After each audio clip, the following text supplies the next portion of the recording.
Meanwhile, Hunter Biden, the son of former President Joe Biden, is back at it, grabbing headlines. His latest, his expressed strong opinion about his father choosing Merrick Garland as the Attorney General. Here's Hunter. The single greatest mistake of my father's administration was the leadership of Merrick Garland. The reason that we are in the situation that we're in right now can almost, well, by the way, the buck has to stop with my dad.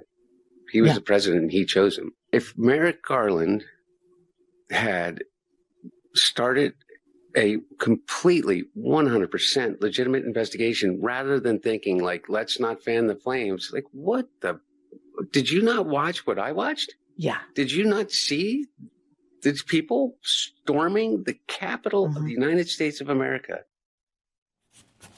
Former federal prosecutor Joe Moreno joins me. Well, Joe, I don't think Thanksgiving is going to be too hot in that household this year. I can't believe we're still hearing from this guy. I mean, the best thing I'm sure everybody would like on the Democrat side would be for Hunter to stop going on social media and just focus on his family or something else. I sort of agree with him about Merrick Garland as being a poor choice. I mean, I think he was a poor choice. I'm still stuck on the fact the Fulton County Jail, Fulton County, Georgia, which is probably still under this Trump administration a disgrace, but he did nothing about that. So I don't think Merrick Garland was a great choice. He wasn't a great choice. The Democrats chose him really as sort of a gotcha. Like, we couldn't get him on the Supreme Court in 2016 because Mitch McConnell blocked it. Luckily, apparently. Right. So I think it was like, well, we're going to come around and get you now because we're going to get him in the Department of Justice. So I don't think it was a well-reasoned choice. I think it was because pure kind of political gamesmanship. And then as far as him being sort of a moderate, he had this moderate persona. But the entire Jack Smith debacle, it wasn't that it backfired because it was too ethical, which is kind of what Hunter is intimating here. It's that it was hyper aggressive and it blew up in their faces. And so that's what they're upset about. It's that they threw everything in the kitchen sink at Donald Trump and he survived anyway. I don't even understand. Going back to Merrick Garland's choice of Jack Smith as a special counsel, who went after, of course, Trump, that was a lousy choice anyway, because Jack Smith had gone after the former governor of Virginia, got a conviction on a stupid law. It went all the way up to the Supreme Court, and the Supreme Court educated Jack Smith 9-0 and said it was a stupid prosecution and he didn't understand the law. And then Merrick Garland chooses the guy who doesn't know law to go after the president. I think they thought they had a pit bull that would just kind of go, kind of full on to Trump.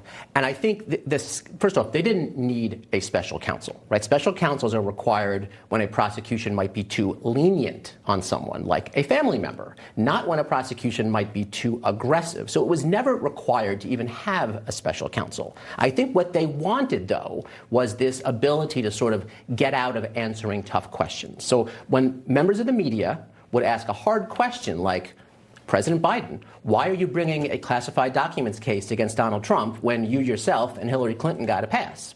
Or why is a case being brought during an election year in violation of Justice Department ethics opinions? And I think they would like to say, well, I can't answer that, talk to Merrick Garland. And then you'd ask Merrick Garland, and he'd say, oh, I can't talk about that because Jack Smith is running the case. And then Jack Smith would say, well, I can't answer that because I'm in charge of the investigation. And you go round in circles, and nobody would actually have any accountability. I suppose that one of the reasons Hunter Biden doesn't like Merrick Garland is because there was a special counsel who prosecuted Hunter. Yeah. I mean, he probably would have preferred an attorney general who didn't appoint a special counsel to arrest him. Make no mistake, the special counsel, David Weiss, in that case, did everything he could to drag his feet on the Hunter Biden prosecution. It was only when a couple of IRS whistleblowers popped up that he kind of forced his hand to indict Hunter. And I think the most egregious thing about that whole pardon spectacle wasn't so much that President Biden pardoned his son. We all knew he was going to do it.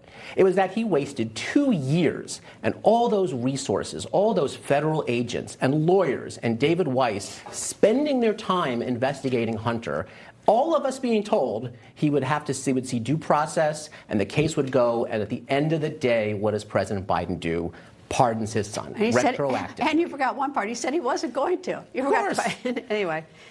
All right, anyway, was Hunter Biden back in the news. Thank you, Joe Moreno. Thank you. And coming up.